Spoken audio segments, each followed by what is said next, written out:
please subscribe and don't forget to press the bell icon to get notified whenever we upload a new video. और अब वक्त है देश की सबसे बड़ी बहस का और देश के सबसे बड़े खुलासे का। आज हम एक ऐसा खुलासा करेंगे जो भारतीय राजनीति में आपको जानना बेहद जरूरी है। हम अक्सर कहते हैं कि लिंचिंग होती है, लेकिन भारत के एक राज्य में जबरदस्त लिंचिंग होती है, लेकिन कोई इसकी आवाज नहीं उठाता। आज आर पार उसकी आवाज उठाएगा अब से कुछ मिनटों में, लेकिन पहले हेडलाइंस। गुजरात में बाढ़ प्रभावित बनासकांठा का दौरा करने पहुंचे राहुल गांधी की गाड़ी पर पथराव और काले झंडे दिखाए गए। गुजरात के डिप्टी सीएम नितिन पटेल ने कहा कि ऑफर की गई बुलेट प्रूफ कार की जगह राहुल ने निजी गाड़ी से जाने पर नुकसान हुआ। केंद्र सरकार ने मृत्यु प्रमाण पत्र के लिए 1 अक्टूबर से आधार कार्ड को अनिवार्य किया।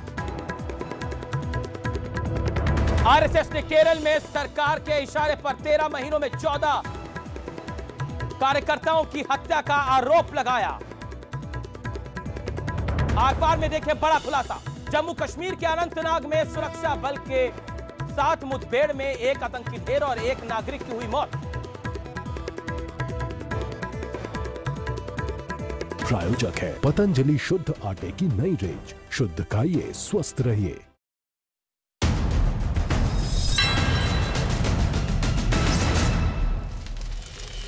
नमस्कार, मैं हूं अमीश देवगन। आज आर पार में वो मुद्दा जिसे सुनकर आपको सियासत से नफरत हो जाएगी। इस देश में कई विचारधाराएं हैं, कई पार्टियां हैं और कई मत भी हैं, लेकिन क्या किसी पार्टी के विचार से आप सहमत ना हो तो उससे जुड़े लोगों की हत्या कर दी जाती है, उनके हाथ पैर कटवा दिए जाएंगे। आज ये मुद्दा देश को झकझोर के रख देगा, क्योंकि 1-2 नहीं, पिछले 17 महीने में भारतीय जनता पार्टी और आरएसएस के 17 कार्यकर्ताओं को निर्दयता से, बर्बरता के साथ मौत के घाट उतारा गया है। किसी का हाथ काटा गया है तो किसी का पैर, और यह सब हो रहा है केरल के वामपंथी राज में। बीजेपी का आरोप है कि इन हत्याओं में वामपंथी कार्यकर्ताओं का हाथ है, लेकिन इस खूनी खेल पर ना तो सेकुलर गैंग कुछ बोल रहा है और ना ही अवार्ड वापसी ब्रिगेड। सबने हाथों पे उंगली रखी हुई है। तो क्या इस देश में हत्या का विरोध भी मजहब देखकर किया जाता है? आज इसी मुद्दे पर होगी देश की सबसे बड़ी बहस और यह सबसे बड़ा खुलासा। सियासी कत्ल खाने पर सेकुलर आखिरकार चुप क्यों है? आज ये सवाल आर पार पूछता है और डंके की चोट पे पूछता है। आज आर पार में एक ऐसा खुलासा करेंगे जो देश की आंखें खोल देगा। एक ऐसा राज्य जो बना सियासी कत्लखाना, ऐसा खुलासा जो अब से पहले कभी नहीं हुआ।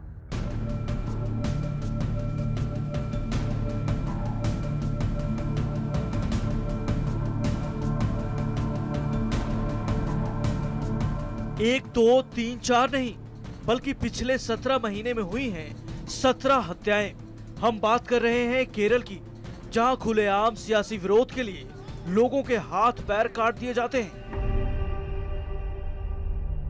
जहां निर्ममता और बर्बरता के साथ राजनीतिक विरोधियों का कत्ल कर दिया जाता है। राजनीतिक सोच भले ही कुछ भी हो सकती है, विचारधारा कोई भी हो, लेकिन हत्या कहाँ की इंसानियत है? पहलू खान को मारा जाता है तो लोग सड़कों पर उतरते हैं। अखलाक की हत्या पर अवार्ड वापसी हो जाती है। हम इन हत्याओं को सही नहीं ठहरा सकते, लेकिन केरल के इन हत्याओं पर कभी किसी ने सवाल क्यों नहीं उठाया? क्यों सेक्युलर गैंग की जुबान पर ताला लग गया है? जैसे ही मैं बोलूंगी पीलू पहलवान या अखलाक, सबको सुनाई देता है। कारण यह है कि ये 14 नाम उन लोगों के हैं जिनको केरल में राजनीतिक हत्या की गई, और इन 14 नामों को कोई पहचानता भी नहीं है। जो लोग लगातार इंटॉलरेंस पर भाषण देते हैं, जो लोकतांत्रिक व्यवस्थाओं की बात करते हैं, वो लोकतंत्र के अंदर दूसरी विचारधारा वाले लोगों को बर्दाश्त नहीं करते हैं। इसी कड़ी में 29 जुलाई को केरल के कुन्नूर में आरएसएस कार्यकर्ता राजेश की बेरहमी से हत्या कर दी गई। इतना ही नहीं, उसके हाथ और पैरों को भी काट डाला गया। इस घटना के बाद आरएसएस ने केरल सरकार को कटघरे में खड़ा करते हुए राष्ट्रपति शासन की मांग की है। देखिए, नौजवानों की हत्या होना, किसी भी विचारधारा का होना, हम कभी ये नहीं चाहते।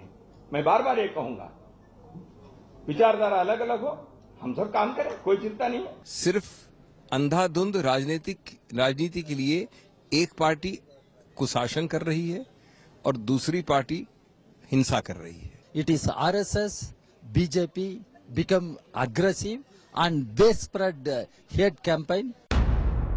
ये पहला मौका नहीं है जब सियासी विचारधारा की वजह से ये हत्या हुई है। पिछले 17 महीने में 17 आरएसएस कार्यकर्ताओं को मौत के घाट उतारा गया है, जबकि अब तक इस संघर्ष में 200 से ज्यादा संघ के लोग अपनी जान गंवा चुके हैं।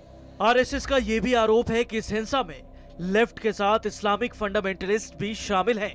सवाल ये भी उठता है कि जब सीट और बीफ के झगड़े पर तथाकथित सेकुलर सड़कों पर उतर आते हैं और सरकार पर सवाल खड़े करने लगते हैं, आज आर पार में हम करेंगे यही सवाल।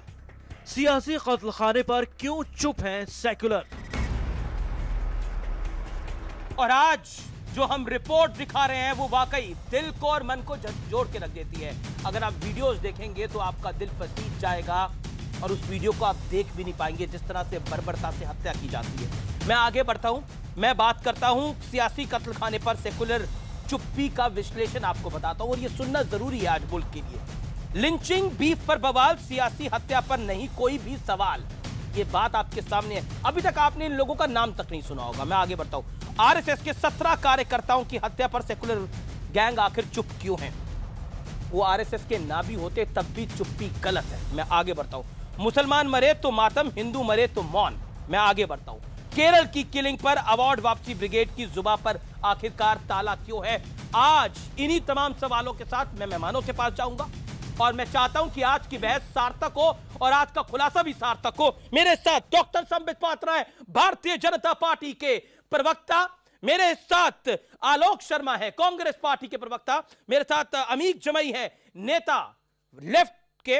मेरे साथ राकेश सिन्हा है, आरएसएस के विचारक, अपना व्यू पॉइंट शेयर करने के लिए। मेरे साथ मकदूल अल हुसन कासमी है, जो कि अध्यक्ष है इमाम काउंसिल के, अपना व्यू पॉइंट शेयर करने के लिए। आप तमाम लोगों का स्वागत है। कासमी साहब, बिना लाग लपेट के इस डिबेट की शुरुआत आप ही से कर लेते हैं। अभी तक आप इसलिए नहीं बोले क्योंकि इस लिस्ट के अंदर कोई पहलू खान नहीं था, कोई जुनेद नहीं था, इसलिए। देखिए, किसी भी हिंदुस्तान, आप तो लिंचिंग के खिलाफ काफी बोलते हैं। जी जी जी, मैं कह रहा हूं, किसी भी हिंदुस्तानी की जान जाती है, वो कंडेमनेबल है, उसको हर्ज बरसना करते हैं।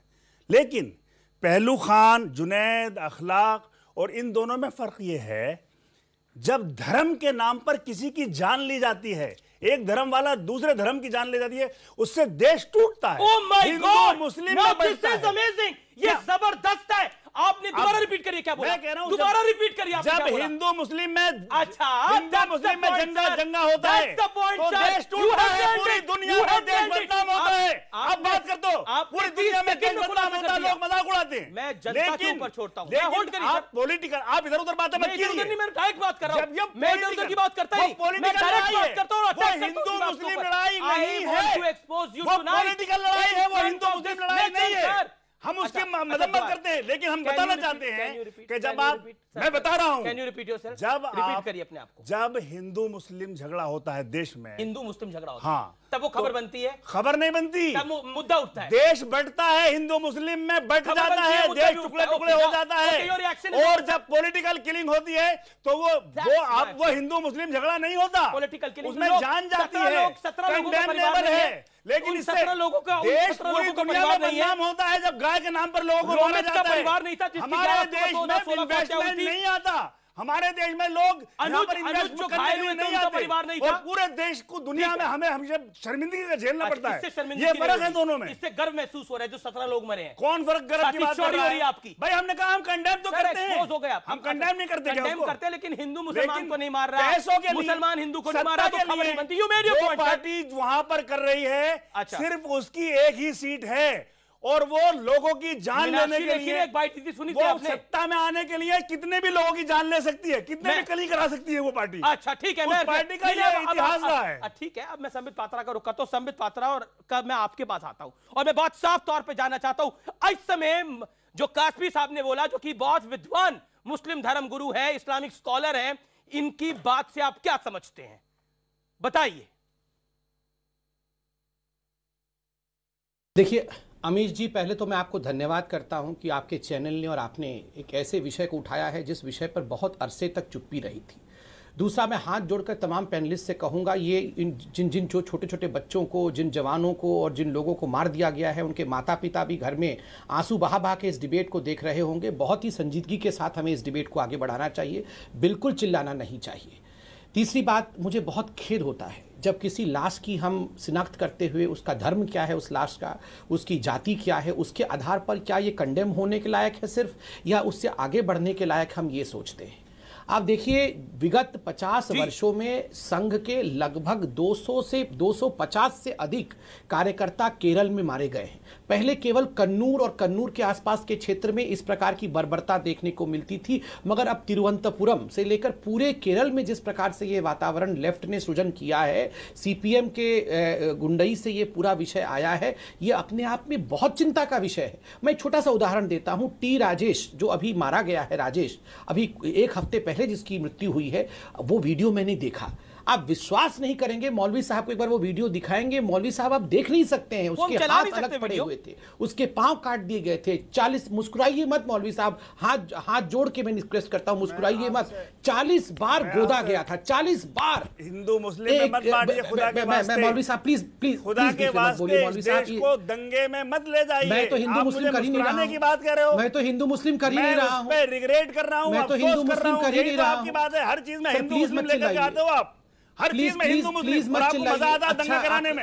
आपको देश में दंगा कराने में मजा आता है, इसलिए आपको वोट मिलते हैं। हिंदू मुस्लिम किया ही नहीं, कंसोलिडेशन हो जाता है।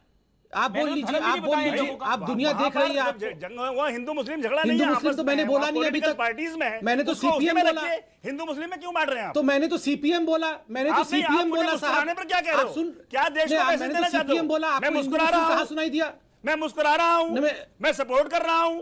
नहीं, आप बताइए, मैंने हिंदू मुस्लिम कब बोला? इस्तेमाल करते हो अमीश जी, मैंने हिंदू मुस्लिम कब बोला? किसी ने धर्म बताया? मुस्लिम कब बोला? राजेश का किसी ने धर्म बताया? संतोष का किसी ने धर्म बताया? नहीं, मैंने हिंदू मुस्लिम कब बोला? मैंने सीपीएम बोला, सीपीएम बोला। तो आपने क्यों नहीं मारा? ये मौलाना को परेशानी क्यों हो रही है? आदमी ने केरल में चोर की दाढ़ी में तिनका क्यों घुस गया है? चोर की दाढ़ी में तिनका क्यों है? क्यों नहीं गए? वो बहादुर क्यों नहीं गए?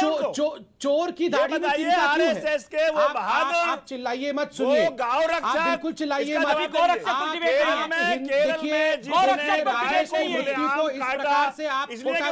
आप मारने नहीं पहुंचे वहां, आप चुपचाप बैठिए। को मार दोगे, अखलाक को मार दोगे, जुनैद को मार दोगे। आपको सुनाई दे रहे हैं, राजेश का नाम नहीं सुनाई देता। That is the problem. आपने खुद डिबेट की शुरुआत में बोला मैं किसी के मौत पे बात कर रहा हूं और इस प्रकार से बदतमीजी कर रहे हैं। खबर ही नहीं है इस मुल्क के अंदर। नहीं सर, एक्सपोज हो गया। कह रहा हूं, मैं फिर कह रहा हूं, वो पॉलिटिकल किलिंग है, लेकिन धर्म के नाम पे किसी की जान लेते हैं। बदतमीजी मत करिए, मैंने आपके बीच में नहीं बोला। तो है ओके, जान तो उसकी भी है। आलोक शर्मा मैंने बताया। अमीश जी, मैं बात के नाम पर पूरी दुनिया में देश बदनाम होता है, और कितनी बदनामी करेंगे इस देश की हम। ओके ओके ओके, ये बहुत गलत बात है अमीश जी, जिस प्रकार से मौलाना आपके डिबेट में बिहेव कर रहे हैं। आप इनको रोकिए, मैं कंप्लीट कर लूं पहले। देखिए, मैं आपको एक छोटा उदाहरण दे रहा हूं। जय कृष्णन मास्टर नाम का एक व्यक्ति है, संघ का हमारा कार्यकर्ता था। वह व्यक्ति जब 6ठी क्लास के कक्षा में पढ़ा रहा था, वो मास्टर है, वो बच्चों को पढ़ा रहे थे। सीपीएम के लोग 20 लोग उस कक्षा में घुसे, 6ठी क्लास के बच्चों के सामने जय कृष्णन मास्टर को छुरा मार मार के उनको मार दिया। 6ठी क्लास के बच्चों पे क्या गुजर रही होगी, आप सोच के देखिए। माँ बाप, बूढ़े माँ बाप के सामने सुजीत को मार दिया। मेरे साथ लेफ्ट के अभी नेता चंद दिनों पहले, नहीं सुनिए, चंद दिनों पहले राधा कृष्णन नामक व्यक्ति, उसकी पत्नी और उसके पति के भाई को जिंदा जला दिया साहब, और एक शब्द ये मौलाना नहीं बोल पा रहा है। अरे धिक्कार है मौलाना, क्या पढ़ाया तुम्हारे मदरसे ने? तुम्हारे मदरसे ने यही पढ़ाया कि हिंदू मुसलमान के लाशों में फर्क करो।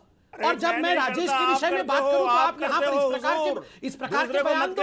आप करते हो, धिक्कार है। हर चीज में हिंदू मुस्लिम नजर आता है। अरे धिक्कार है मौलाना आप पे। कश्मीरी पंडितों के लिए 3 साल पहले अपने मैनिफेस्टो में वादा करते हो। ठीक है, अब आप डिबेट को इधर उधर मत करिए, लेकिन पैसों गोल पोस्ट मत बदलिए। नहीं मौलाना साहब, वहां भी हिंदू मुस्लिम में मौलाना साहब गोल पोस्ट मत बदलिए। मैं अमीक जमाई के पास चला जाता हूं। मैं अमीक जमाई आपके पास आऊंगा इस डिबेट को लेकर, और मैं आपसे बहुत सीधा सवाल पूछता हूं।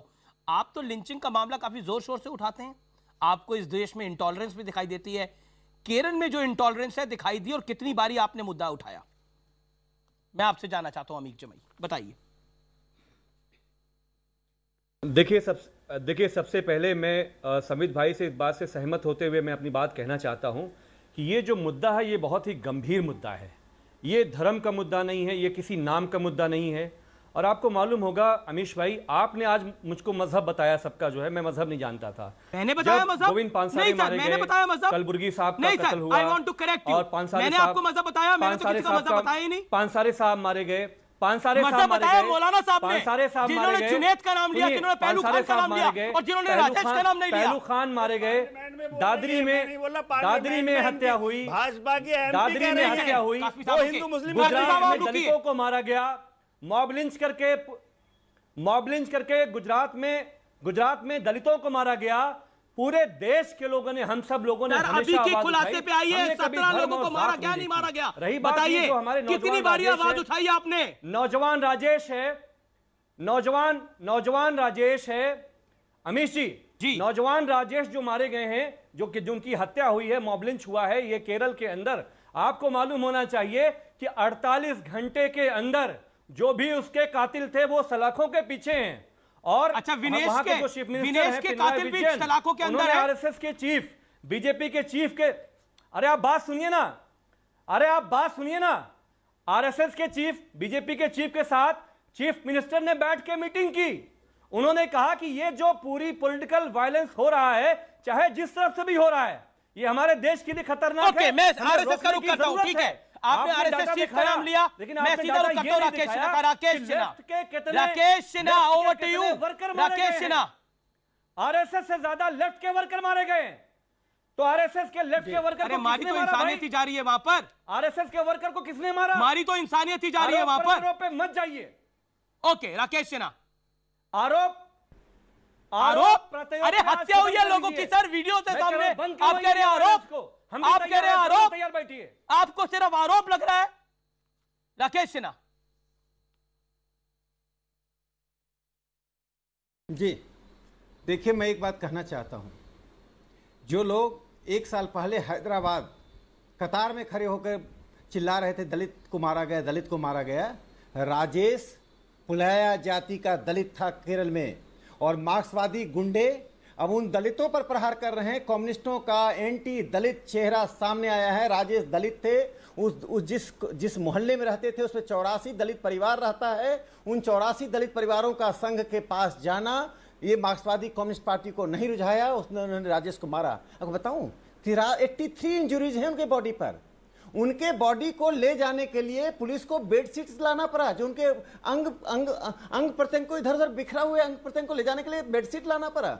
मैं दूसरी बात कहना चाहता हूं, अरे कम्युनिस्ट पार्टी के दोस्त, आपको बताऊं, टीपी चंद्रशेखरन जो मार्क्सवादी कम्युनिस्ट पार्टी छोड़ गए 2012 में, हमारा अधिकार है, हम किसी पार्टी को छोड़ सकते हैं, उनकी हत्या कर दी गई। 2 मई 2012 को जब वीएस अच्युतानंदन जो मार्क्सवादी कम्युनिस्ट पार्टी के वयोवृद्ध नेता हैं, उनके घर पर उनके वीडियो से मिलने गए। इस पर पिनियारी विजयन जो आज मुख्यमंत्री हैं, अच्युतानंदन पर प्रहार किया। मैं एक बात कहना चाहता हूं अमीश जी, मैं यह कहना चाहता हूं, मैं क्यों नहीं विश्वास कर रहा हूं इस मुख्यमंत्री पर। यह मुख्यमंत्री हत्या का जिम्मेदार था, इस पर आरोप था 1969 में जो वर्टिकल रामकृष्ण संघ के स्वयंसेवक। ठीक है सर, ठीक है, उसके आरोपी। मैं आगे बढ़ता हूं अपनी रिपोर्ट के अंदर, लेकिन मैं अपने व्यूअर्स को बताना चाहता हूं, जो केरल का कुन्नूर इलाका है, उसमें किसके घर में कौन सा अखबार जाएगा वो भी लेफ्ट निर्धारित करता है। ये बहुत इंटॉलरेंस की बात करते हैं इस मुल्क के अंदर। कुन्नूर में किस के घर में कौन सा अखबार जाएगा वो भी लेफ्ट निर्धारित करता है। वहां पे किसी और पार्टी का नेता जा नहीं सकता, वो भी सच्चाई है। हालात इतने खराब हैं, जितनी इंटॉलरेंस की बात होती है। मेरे साथ कांग्रेस पार्टी के नेता हैं, प्रवक्ता हैं आलोक शर्मा, थोड़ी देर से जुड़े हैं। आलोक जी, मैं आपके पास आना चाहता हूं और मैं आपसे सवाल पूछना चाहता हूं, पॉलिटिकल वायलेंस पर इंटॉलरेंस जो केरल में हो रही है, उस पर आप क्या कहना चाहते हैं? और क्या आपको लगता है कि आपकी पार्टी की जिम्मेदारी नहीं थी कि जब आप पहलू खान का मामला उठाते हैं, जब आप अखलाक का मामला उठाते हैं, तो आप इस मामले को भी उठाएं?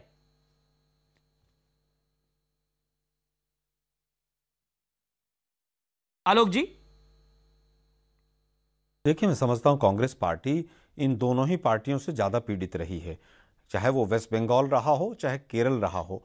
केरल और वेस्ट बंगाल दोनों जगह पर ही कांग्रेस पार्टी के सबसे ज्यादा वर्कर्स मरे हैं। और आप देखिए, मैंने तो यूथ कांग्रेस में रहते हुए वो फोटो देखे हैं जिसमें हाथ पैर कटे हुए थे, सर से धड़ से सर अलग था, और वो कांग्रेस के वर्कर्स के थे। हमने पूरी तरह से वहां पर हिंसा को झेला है दोनों राज्यों में। तो मैं समझता हूं कि जिस भी तरह की हिंसा हो रही है ये पूरी तरह से निंदनीय है, चाहे वो एक पक्ष की तरफ से हो चाहे दो पक्ष की तरफ से हो। दोनों ही पक्षों को संयम से ये जो सियासी जंग छेड़ रखी है इसको रोकना चाहिए। तो आपने और इसमें कहीं पर भी हिंदू और मुसलमान का कोई लेना देना नहीं है। कम्युनिस्ट पार्टी में हिंदू भी है, मुसलमान भी है और क्रिश्चियन भी है, तो उसको कहा जाए कि सब तो हिंदू।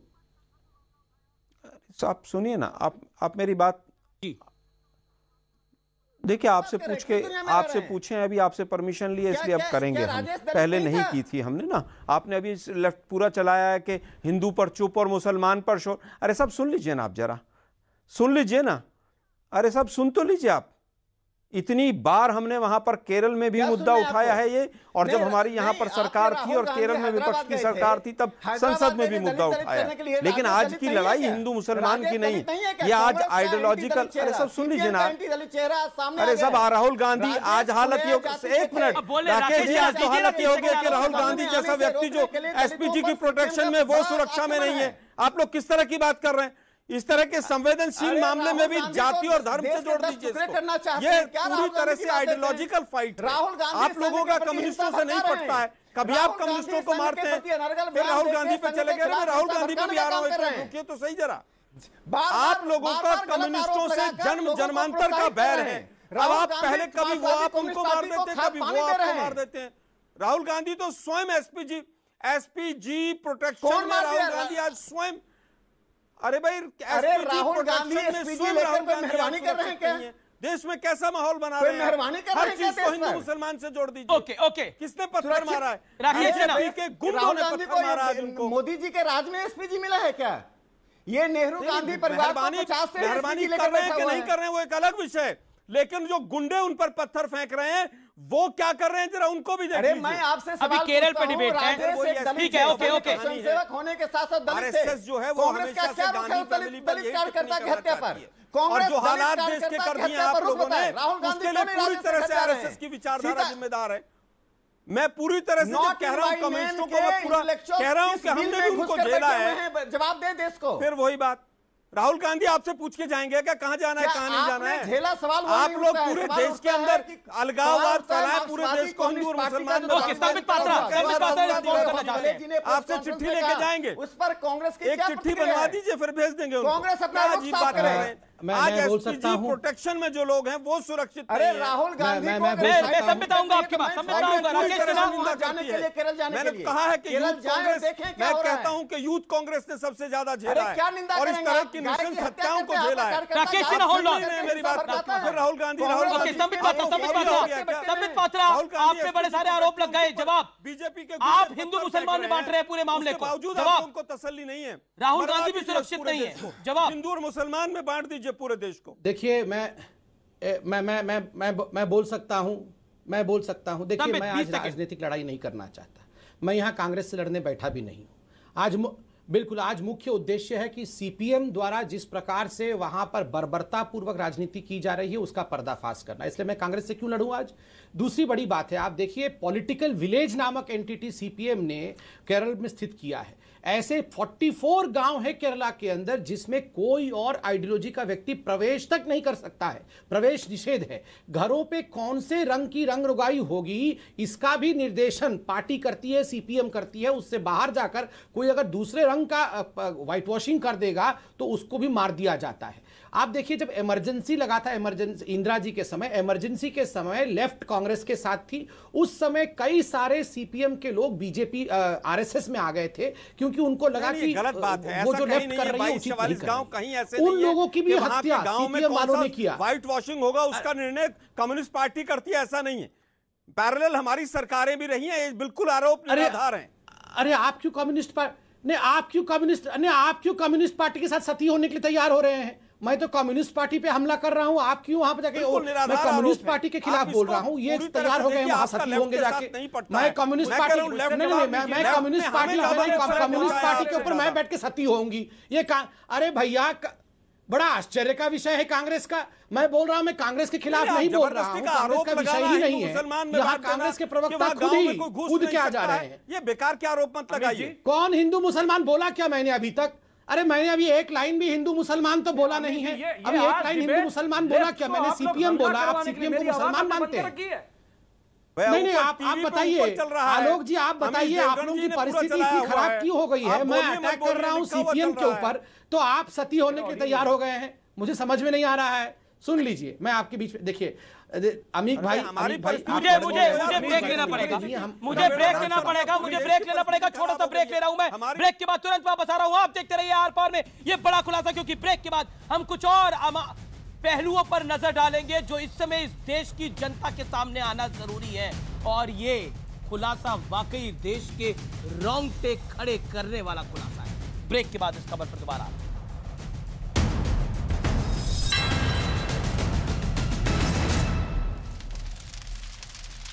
Welcome back. आप देख रहे हैं आर पार, और आर पार में हम बहुत बड़ी खबर दिखा रहे हैं। देश में सियासी कत्लखाना जिसमें पूरा सेकुलर, सब तमाम सेकुलर चुप हैं। और मैं सीधा रुख करता हूं एक ऐसी बाइट का, जो बाइट बहुत कुछ बताती है, बहुत कुछ दिखाती है। मीनाक्षी लेखी ने ये संसद में ये बात कही थी। आइए आप भी सुनिए, और मौलाना साहब खासतौर पर आप सुनिए। जैसे ही मैं बोलूंगी पीलू पहलवान या अखलाक सबको सुनाई देता है। कारण यह है कि ये 14 नाम उन लोगों के हैं जिनको केरल में राजनीतिक हत्या की गई, और इन 14 नामों को कोई पहचानता भी नहीं है। जो लोग लगातार इंटॉलरेंस पर भाषण देते हैं, जो लोकतांत्रिक व्यवस्थाओं की बात करते हैं, वो लोकतंत्र के अंदर दूसरी विचारधारा वाले लोगों को बर्दाश्त नहीं करते हैं। कितने अवार्ड वापस हुए इसको लेकर? देखिए, कितने प्रदर्शन हुए इस मुद्दे को लेकर? सुना है आपने हाल फिलहाल में कोई? सुनिए, 2016 में कितनी अवार्ड वापसी हुई थी? इंटॉलरेंस खत्म। 10 सेकंड का सवाल सुन लीजिए सर।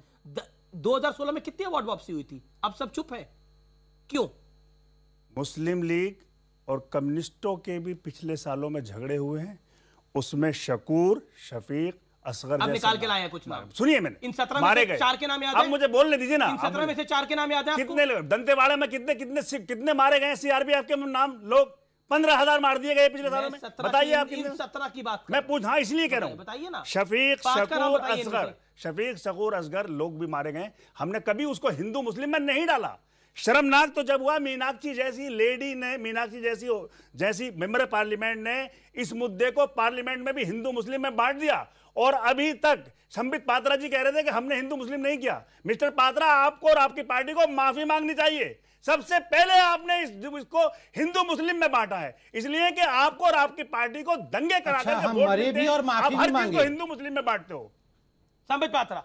अच्छा, ये मौलाना कहां से पढ़ के आए हैं? हम मरेंगे भी और माफी भी मांगेंगे। ये कमाल की आइडियोलॉजी है इनकी। तो मतलब हमें मार देंगे, आप हाथ पैर काट देंगे। अरे आप 13 महीने में 14 लोगों को मार देंगे, और फिर आप मुझसे बोलेंगे कि माफी मांगिए। बात कर रहे हो? मौलाना कौन से मदरसा से पढ़ के आए हैं? आपस का झगड़ा है, आप उसमें यही पढ़ाया गया है? आपको यही पढ़ाया गया है? आप ये बताइए, थोड़ी संवेदनशीलता दिखाइए भैया। लोग मारे गए हैं, थोड़ी संवेदनशीलता के साथ बात करिए। ये कमाल बात है। कौन मुसलमानों पे मड़ रहा है? आप ही बार-बार कह रहे हो मुसलमानों पे मरा जा रहा है। सीपीएम का मतलब मुसलमान है आपके लिए? मौलाना साहब, अरे 4 घंटे करवाना क्या चाहते हैं? सुबह से जब से प्रेस कॉन्फ्रेंस चल रही है संघ की या बीजेपी की, हम लोग सीपीएम के बारे में बोल रहे हैं। आपको सीपीएम के बारे में भी ना बोले। अमीर जमाई कुछ कहना चाह रहे हैं? अमीर जी, मुझे लगता है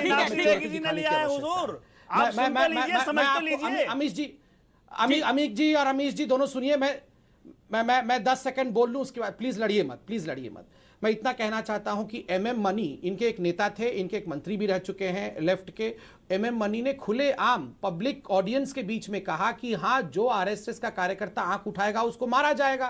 उसने कहा एक को हमने गोली करके मार दी, एक को हमने चाकू गोद के मार दिया है, और दूसरे के सर पे पत्थर दे के मार दिया है। आप जानते हैं ये खुले आम इन्होंने कहा है। और जयराजन जो इनके सेक्रेटरी हैं कन्नूर के, वो तो जेल में है। बेल पे निकले हैं और उनको अमीक जमाई का रुख करना चाहता हूं मैं अमीक जमाई का रुख करना चाहता हूं, फिर राकेश सिन्हा मैं आपकी बात कहूंगा, आलोक आपकी बात कहूंगा। Ameeq Jamai okay Rakesh 15 second over now.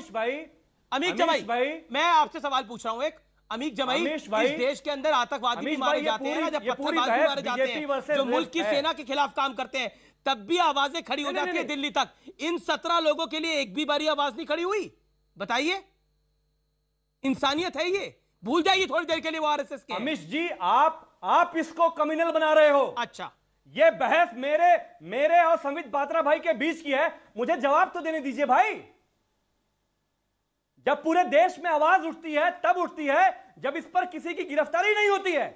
24 घंटे के अंदर कम्युनिस्ट पार्टी की सरकार ने ये जो राजेश आरएसएस के कार्यकर्ता उनको उठा के जेल में ठूस दिया। जब जेल में लोग ठूसे नहीं जाते हैं, जब भाजपा के लोग उनको माला पहनाते हैं, तब जाके देश के अंदर बवाल होता है कि ऐसे जो हत्यारे हैं इनको भाजपा के लोग समर्थन क्यों करते हैं। मैं आपको एक मेन बात बताना चाहता हूं। मेन बात यह है कि भाजपा के, अच्छा यही बात पहलू खान के लिए बोली थी क्या? यही बात आपने जुनैद के लिए बोली थी क्या? वहां तो मामला सीट से बीफ तक का हो गया, यहाँ आप कह रहे जेल में ठूस दिया तो मामला बंद कर देना चाहिए। हत्या क्यों होती है? 17 लोगों को निर्मम हत्या हो जाती है और आप कुछ नहीं कहते। वह कांग्रेस के कार्यकर्ताओं की भी हत्या हुई है। सच बात तो ये है। डिस्टेबलाइज करना चाहते हैं। अच्छा, आप किस हद से इंटॉलरेंस की बात उठाते हैं? जब आप अपने राज्य के अंदर दूसरी पॉलिटिकल पार्टी की आवाज को शांत करते हैं तो किस हद से इंटॉलरेंस उठाते हैं? आज मैं आपसे सवाल पूछता हूं, इंटॉलरेंस का झंडा क्यों उठा के घूमते हैं अमीक जमाई? आप माफी मांगिए इस मुल्क के सामने। Amique Jamei, tonight it is time for you to apologise to the nation कि हाँ आप इंटॉलरेंट हैं। केरल के अंदर आपने इंटॉलरेंस दिखाई है। वो आरएसएस के कार्यकर्ताओं की, बीजेपी के कार्यकर्ताओं की बर्बरता से हत्या हुई है। और ये आपकी भाजपा पार्टी जो है ना अमीश भाई, आपकी जो भाजपा पार्टी है वहां कांग्रेस के कार्यकर्ताओं की हत्या हुई है। करे तो प्रवक्ता बन जाता है। गोविंद पानसारे को कोई मारे तो राजनीति में एमएलए बन जाता है। ये कम्युनिस्ट पार्टी है। राकेश सिन्हा, धर्म और जात के नाम पे किसी के साथ कोई हम गलत नहीं होने देंगे। हमने जेल में उठा के भेजा इनको। Rakesh Sinha 40 second respond. Rakesh Sinha 40 second. Rakesh अब ये शांत बोलिए शांत है। इतना कहना चाहता हूँ, अमीक नहीं बोलते। मौलाना साहब बड़ी बड़ी बातें कर रहे थे। मौलाना साहब, मुझे मौलाना साहब से एक सवाल है, एक सवाल कम्युनिस्ट पार्टी ऑफ इंडिया के नेता से है। मौलाना साहब बताइए, टीजे जोसेफ का तो आपने नाम सुना होगा। 2010 में उनके हाथ काट दिए गए थे। वह क्या मामला राजनीतिक था? जिन लोगों ने हाथ काटे, ये तालिबान का जो रास्ता है, ये वहां के मुस्लिम रेडिकल्स और वहां का सीपीएम दोनों में एक ही समानता है। दोनों ने तालिबानी रास्ता को अपनाया है। हाथ काटना, पैर काटना, गूंथ कर मारना, ये जो तालिबानी करते हैं ना, अब वीडियो देखने के लिए तालिबान का वीडियो नहीं चाहिए। ये मार्क्सवादी के गुंडों के द्वारा की गई हत्या। क्या वो अरेस्ट नहीं हुए? रेडिकल मुस्लिमों के द्वारा की गई पकड़े नहीं गए जिन्होंने जोसेफ आपको तालिबान का चित्र मिल जाएगा। आप क्या बताइए? ये बताइए, छोटी सी बात बताता हूं, ये बताइए कि जुनैद के कातिलों को आपने जमानत दे दी गई। 5-5, 6-6, 15-15, 20-20 दिन के बाद को अरेस्ट हो रहे हैं वो लोग। जस्टिस कृष्ण अय्यर ने भाई, आप जोसेफ की बात कर रहे हैं। जोसेफ के कातिल को पकड़ा गया या नहीं पकड़ा गया? जय कृष्ण की हत्या, मुजफ्फरनगर के फसाद के मुलजिम को आपने मंत्रिपरिषद दी संगीत सोम को, दोनों पैर काट और उसका आगरे के अधिवेशन में हार डाले और उसका इस्तेमाल किया। ऐसा कहीं नहीं होता हुजूर। मौलाना साहब कर रहे हैं ना पूरा हिंदू मुसलमान करना चाह रहे हैं ना, आपने डिबेट पूछ रही। उन्होंने मैंने इस लाइन को उठाया कि अगर आपने बोला अगर हिंदू मुसलमान को खबर हो जाती तो उसको जो डिबेट होती है फिर वो मुद्दा तो उठाया जाता है। देखिए वन साइडेड नहीं चलेगा, ना ही कांग्रेस के लोग करेंगे। वन साइडेड नहीं चलेगा। मैं ब्रेक लेता हूं। मैं आलोक शर्मा से ब्रेक के बाद जवाब लूंगा। आपने जो राकेश सिन्हा बात कही है, मैं ब्रेक लेता हूं। ब्रेक का वक्त हो गया, मैं एक्सीड कर गया हूं टाइम, लेकिन ब्रेक के बाद वापस आता हूं और इस विषय पर हम रहते हैं, क्योंकि ब्रेक के बाद कुछ और हार्ड फैक्ट्स हैं जिनको देश के सामने इस समय रखना बहुत जरूरी है।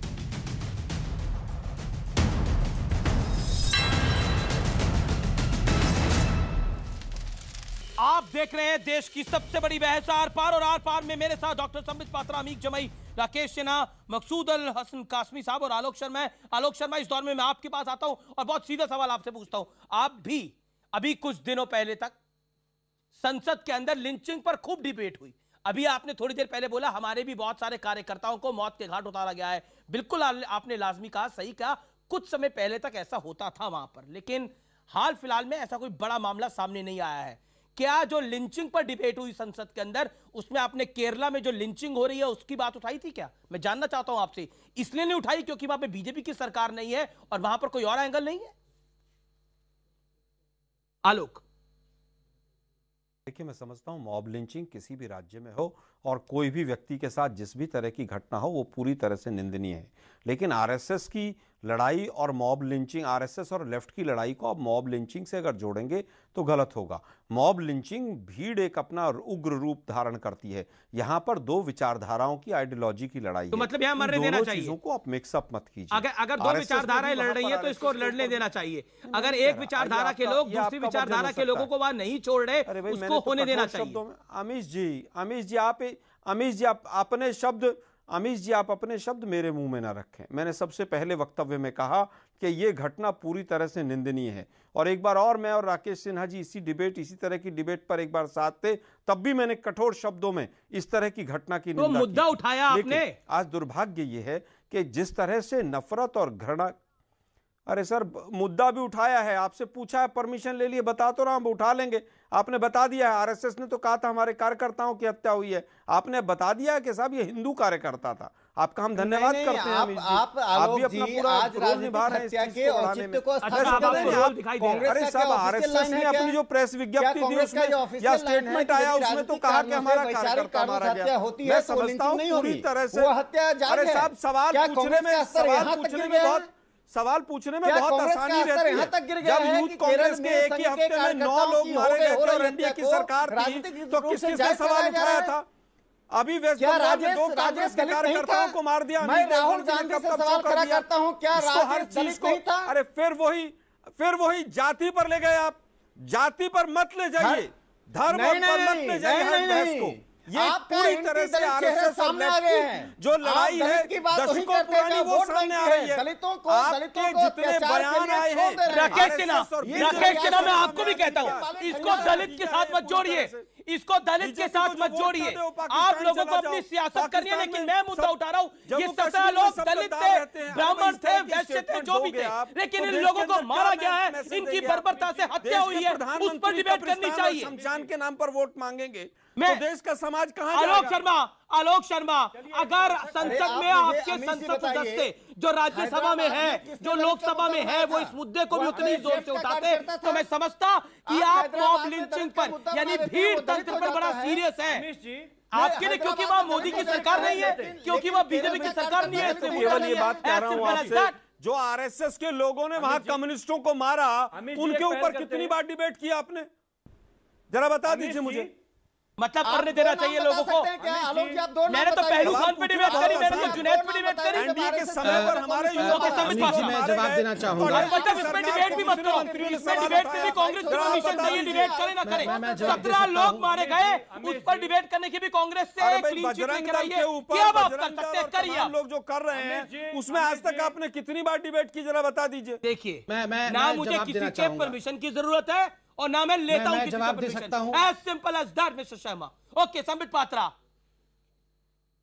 पात्रा, इस्लामिक रेडिकलाइजेशन इस पूरे मुद्दे पे कैसे आ रहा है? बताइए जी। मेरा ऑडियो खुलता है, ये क्या बात है भाई? इस्लामिक रेडिकलाइजेशन कैसे आ रहा है इसमें? नहीं अमीश जी, यहाँ एक बात याद रखिए, यहाँ के अंदर हमने जितने धार्मिक मुद्दों पर बहस की है, पहली बात तो है ये डिबेट का, इस डिबेट का, अरे मैं आपको बोल ही नहीं रहा हूं, मुझे बोलने दीजिए। ये मुद्दा सीपीएम वर्सेस रेस्ट है, ये केवल सीपीएम वर्सेस आरएसएस नहीं। सीपीएम ने इंटॉलरेंस का इस प्रकार माहौल केरला में बनाया हुआ है कि कोई दूसरी आइडियोलॉजी को वो वहां पनपने देना नहीं चाहती है। लेफ्ट नहीं चाहती है कोई वहां प्रवेश करे। आपको जान के आश्चर्य होगा कि जब कुछ ऐसे हत्याओं के मामले में वहां के हाईकोर्ट ने फैसला भी सुनाया और आजीवन कारावास सुनाया, तो जो जजेस जिन्होंने ये न्याय सुनाया कि आरएसएस के लोगों की हत्या हुई थी इसलिए आजीवन कारावास होगा सीपीएम के कार्यकर्ता को, तो उस जज के ऊपर भी आक्रमण हुआ और उस जज को सिक्योरिटी में रहना पड़ा। तो आप छोड़ दीजिए साधारण व्यक्तियों को, इस्लामिक रेडिकलाइजेशन के वर्ड का प्रयोग क्यों हुआ? देखिए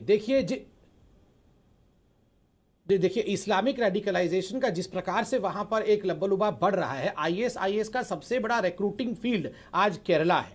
वह भी अब सीपीएम के साथ मिलकर, क्योंकि एक पॉलिटिकल फील्ड वो तैयार करना चाहते हैं, जिसको हम battlefield of Kerala, killing field of Kerala के नाम से जानते हैं। ये बताइए, भारत स्वाभिमान के लोग उत्तराखंड में मुसलमानों को मारने के लिए बच्चों को ट्रेनिंग देते हैं कि ये रेडिकलाइजेशन नहीं है? ये बताइए, हरियाणा के मुख्यमंत्री मुसलमानों केरला में कुछ नहीं, कौन ट्रेनिंग दे रहा है भैया? आप केस कर दीजिए, कौन ट्रेनिंग दे रहा है? कितनी गलत बातें बता रहे हैं ये मौलाना साहब कौन से मदरसे से ट्रेनिंग लेके आए हैं बताइए? ये हिंदुओं का कत्ल हो जाए तो इनको कुछ लगता ही नहीं है। जवाब दीजिए ना, उनको लगता है हिंदुओं का कत्ल होते रहना चाहिए। आप सपोर्ट करोगे? से हिंदुओं के साथ बच्चों को, हिंदू बच्चों को ट्रेनिंग दे रहे हैं मुसलमानों को मारने के लिए हथियार से, उसका स्वागत करोगे?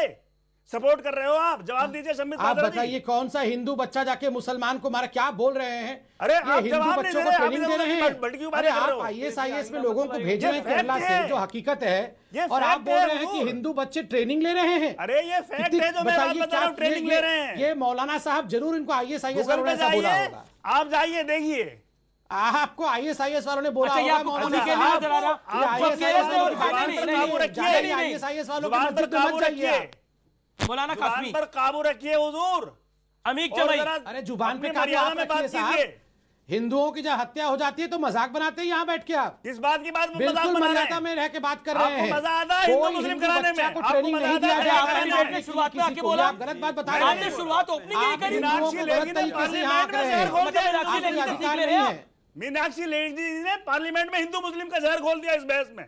एक की निर्मम हत्या हुई राजेश की, उस पर सियासी रोटियां सेक रहे हैं। मीनाक्षी लेखी जी ने बताया कि आप लोग सिलेक्टिवली, आप जो सिलेक्टिव टॉलरेंस दिखा रहे हैं उसके बारे में मीनाक्षी जी ने बोला। अब ये एक्सपोज हो गया कि आप इनटॉलरेंस तो पूरा एक्सपोज हो गया। अमीक Jamai on screen, Ameeq Jamai on screen. Okay hold on sir, you made your point. Ameeq Jamai on screen. Ameeq जमाई, आरएसएस ने डिमांड करा कि सरकार लेफ्ट की वहां पे बर्खास्त होनी चाहिए, क्या कहना चाहते हैं आप? अमीश जी मेरे साथ बहुत बायसनेस हुई आपके प्रोग्राम में। नहीं, ये आपको लगता है? मेरा ऑडियो पूरे प्रोग्राम में बंद रहा है। अच्छा, आपका कोई ऑडियो बंद नहीं रहा जब तक आपसे सवाल पूछा गया, आपने जवाब दिया है।